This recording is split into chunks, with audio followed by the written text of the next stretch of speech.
Luc, chapitre 6. Un jour de sabbat, appelé second premier, Jésus traversait des champs de blé. Ses disciples arrachaient des épis et les mangeaient après les avoir froissés dans leurs mains.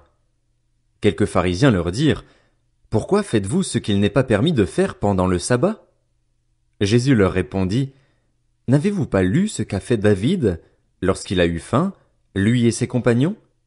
Il est entré dans la maison de Dieu, a pris les pains consacrés, en a mangé et en a donné même à ses compagnons, bien qu'il ne soit permis qu'aux prêtres de les manger. Puis il leur dit: Le Fils de l'homme est le Seigneur même du sabbat.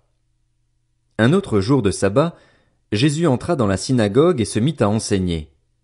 Là se trouvait un homme dont la main droite était paralysée. Les spécialistes de la loi et les pharisiens observaient Jésus pour voir s'il ferait une guérison le jour du sabbat, afin d'avoir un motif pour l'accuser. Mais Jésus connaissait leurs pensées et il dit à l'homme qui avait la main paralysée: Lève-toi et tiens-toi là au milieu. Il se leva et se tint debout.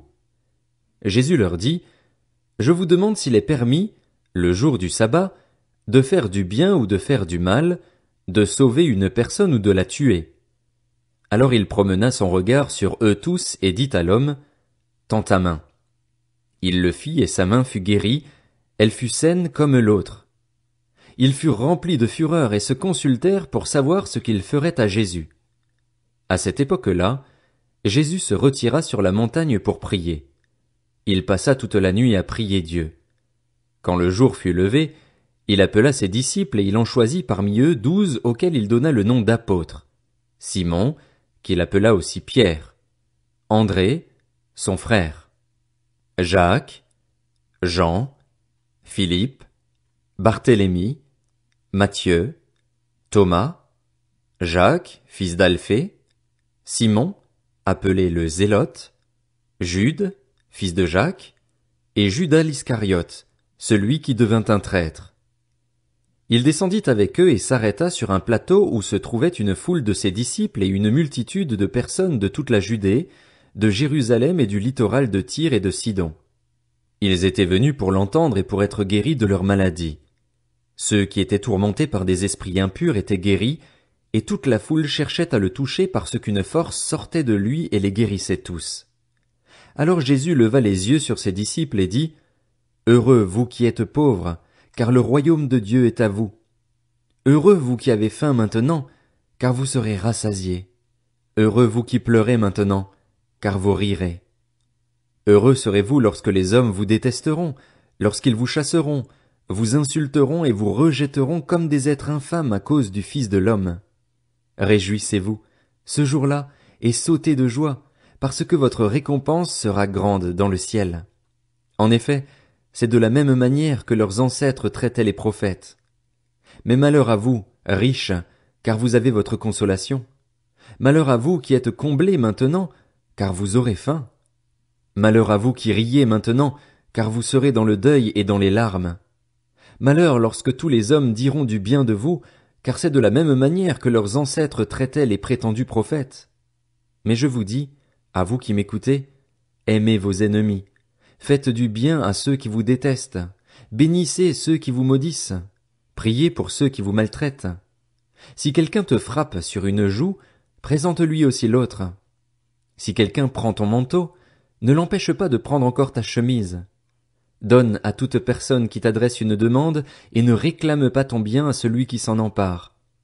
Ce que vous voulez que les hommes fassent pour vous, faites-le vous aussi de même pour eux. Si vous aimez ceux qui vous aiment, quelle reconnaissance en avez-vous? En effet, les pécheurs aussi aiment ceux qui les aiment.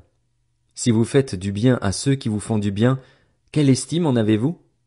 En effet, les pécheurs aussi agissent de même. Et si vous prêtez à ceux dont vous espérez recevoir en retour, quel gré vous en sait-on? En effet, les pécheurs aussi prêtent aux pécheurs afin de recevoir l'équivalent. Mais aimez vos ennemis, faites du bien et prêtez sans rien espérer en retour. Votre récompense sera grande et vous serez fils du Très-Haut, car il est bon pour les ingrats et pour les méchants. Soyez donc pleins de compassion, tout comme votre Père aussi est plein de compassion. Ne jugez pas et vous ne serez pas jugés.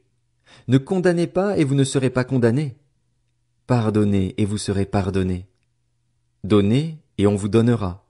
On versera dans le pan de votre vêtement une bonne mesure, tassée, secouée et qui déborde, car on utilisera pour vous la même mesure que celle dont vous vous serez servis. Il leur dit aussi cette parabole. Un aveugle peut-il conduire un aveugle? Ne tomberont-ils pas tous deux dans un fossé? Le disciple n'est pas supérieur à son maître, mais tout disciple bien formé sera comme son maître. Pourquoi vois-tu la paille qui est dans l'œil de ton frère et ne remarques-tu pas la poutre qui est dans ton propre œil? Ou comment peux-tu dire à ton frère, Frère, laisse-moi enlever la paille qui est dans ton œil, toi qui ne vois pas la poutre qui est dans le tien? Hypocrite, enlève d'abord la poutre de ton œil, et alors tu verras clair pour retirer la paille qui est dans l'œil de ton frère. Un bon arbre ne porte pas de mauvais fruits, ni un mauvais arbre de bons fruits. En effet, chaque arbre se reconnaît à son fruit. On ne cueille pas des figues sur des ronces et l'on ne vendange pas des raisins sur des ronces. L'homme bon tire de bonnes choses du bon trésor de son cœur, et celui qui est mauvais tire de mauvaises choses du mauvais trésor de son cœur. En effet, sa bouche exprime ce dont son cœur est plein. Pourquoi m'appelez-vous Seigneur, Seigneur, et ne faites-vous pas ce que je dis? Je vais vous montrer à qui ressemble tout homme qui vient à moi, entend mes paroles et les met en pratique.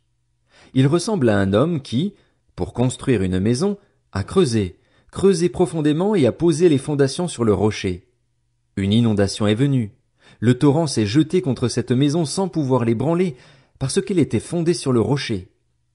Mais celui qui entend et ne met pas en pratique est semblable à un homme qui a construit une maison sur la terre, sans fondation. Le torrent s'est jeté contre elle et aussitôt elle s'est écroulée. La ruine de cette maison a été grande.